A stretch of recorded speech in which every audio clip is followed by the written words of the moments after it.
So quick electric fence tip for the day. Whenever you're making a gap, this is what I call a gap. I'm still trying to get my terminology down. As you grow and expand and have other people come work for you, you have to really nail down your terminologies and make sure that it's pretty universal so they can know what you're talking about. Otherwise, they're just gonna stay like, huh? And they're gonna call you when they get over there and ask you what to do, which isn't their fault. That's my fault. I'm a bad leader, bad manager, whatever. But so I call this a gap. So we've got the hot wire coming over here and it's going across, and this is going to energize everything on this side of the farm. Normally I would like to have my, anytime I unhook a gap or unhook something, I want it to be dead. That way I'm never getting electrocuted. My legs are tripping and getting wrapped up in it or something.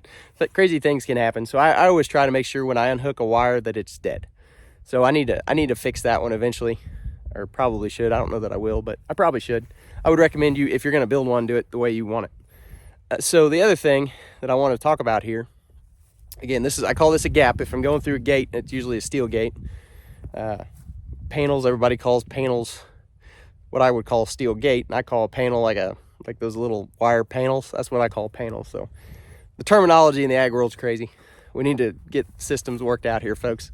But one thing that I've noticed, and we've got really powerful fencers over here. There's a 63 joule Cyclops fencer, I believe is what we've got running this side of the farm. And so it will actually burn a lot of your wires in two over time. And it'll even get metal wires over time, especially where they're connected, like at a corner here where it's not really tied on real tight. So that's just something that's general maintenance you have to pay attention to over time. And it'll usually get you a few years. But these white wires, these poly wires, if you're gonna leave them up in a semi-permanent location, they're probably gonna burn in too. So you can see what we've done here is we've taken a metal wire. I actually did this. I should have switched the whole thing when I was doing it. But we've taken a metal wire here and we've got a metal wire going all the way across. So my first experience, really frustrating experience with electric fence and gaps as far as moving cattle. First time I ever tried to move cattle, we moved onto a new rental farm and the guy had it set up and it was broken into quarters, and I was trying to get my cows to move out of a place where I was still learning at this point. I had overgrazed it. It looked good to me at the time and I was ready to move them on to the next quarter, and I couldn't drive those cattle through that fence. So what I learned, and what my landlord here had already known, is hang a white wire, hang a poly wire along your gate. So on the other farm, they just had 3 silver wires, and those cows, they didn't know that I'd taken the gap down, and they thought that if they went up to that hole in the fence, that those 3 wires were still there and they were going to bite them, which is a good sign, meaning my hot wire was hot, but also terribly frustrating that I couldn't get them to go through. So I had to just open the gate and walk away for about 4 days till they figured out that, oh, hey, there's a water tank over there, we can go through. I had to move their salt and mineral and entice them over there.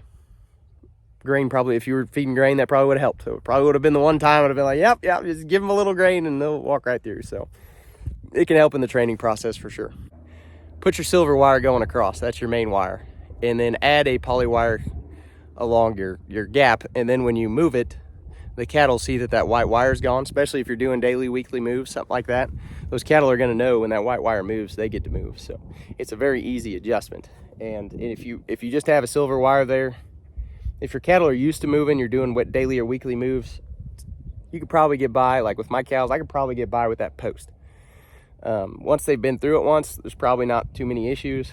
But bringing new cattle in here, if you don't have a white wire there, you're going to struggle and you're going to frustrate yourself. You're going to say, what can I do different? Just add a white wire. It works great. So hope this helps you guys. Quick tip for the day.